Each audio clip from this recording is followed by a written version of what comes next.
What if everything you were taught about happiness was quietly misleading you? Not because it was evil, not because it was wrong, but because it made happiness fragile. Most people believe happiness comes from pleasure, from success, from being admired, loved, or comfortable. The Stoics believed something radically different. They believed happiness is not something you get. It is something you become, and once you understand their definition, your entire relationship with suffering, desire, and life itself begins to change. Stay with me, because this is not about feeling good. This is about becoming unshakable. Stoicism is often misunderstood. People think Stoics suppress emotions, that they are cold, detached, or indifferent to joy. But Stoicism was never about emotional numbness. It was about freedom. Freedom from anxiety. Freedom from dependence on luck. Freedom from the fear of loss. For Marcus Aurelius, Epictetus, and Seneca, happiness was not an emotional high. It was a stable inner condition, a state of harmony between your mind, your values, and reality.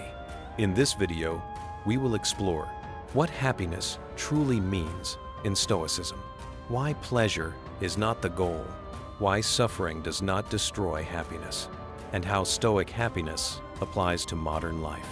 This is not motivational optimism. This is philosophical clarity. Happiness is inner alignment. This changes everything.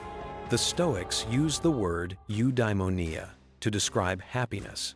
Eudaimonia does not mean pleasure. It does not mean excitement.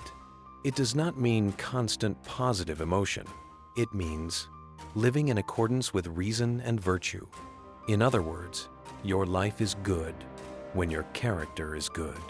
Happiness, for the Stoics, is the natural result of living rightly. Not rightly according to society, not according to trends or expectations, but according to reason, wisdom, and moral integrity. If your values are stable, your happiness becomes stable. If your values depend on external things, your happiness becomes fragile. The Stoics believed that the quality of your inner world is more important than the condition of your outer world. Pleasure is not stability. Pleasure always disappears. Pleasure feels good, but it does not last. The Stoics were not anti-pleasure. They simply understood its nature. Pleasure is reactive. It depends on circumstances.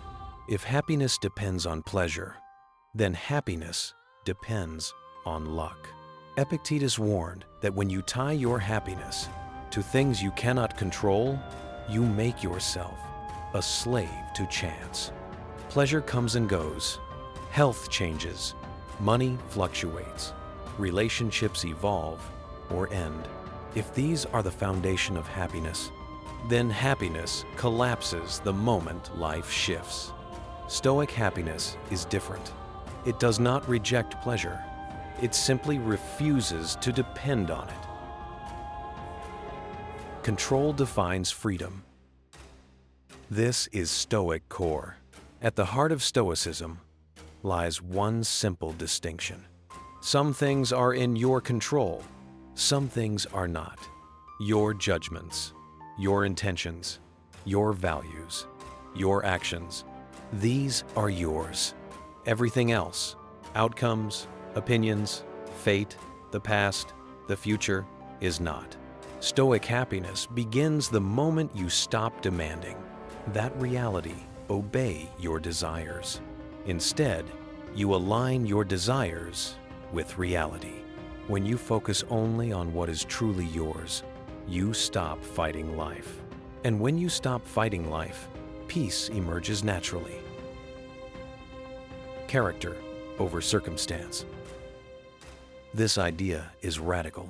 For the Stoics, virtue is the only true good. Not wealth, not status, not comfort. Virtue means living with wisdom, courage, justice, temperance. If you possess these qualities, your life cannot be ruined by misfortune.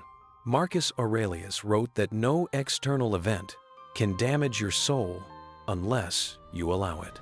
Happiness, then, is not about what happens to you. It is about who you are while it happens. Pain is not failure. This reframes pain. Stoicism does not deny suffering. It does not pretend pain is pleasant, but it makes a crucial distinction. Pain is physical or emotional sensation. Suffering is the judgment we attach to it. You can experience pain without losing inner stability. You can face loss without losing dignity. For the Stoics, adversity is not an obstacle to happiness. It is a test of character, and character, not comfort, is what happiness is built on. Calm beats excitement. Modern happiness is noisy. Modern culture equates happiness with stimulation. More entertainment, more validation, more dopamine. The Stoics offered something quieter but deeper.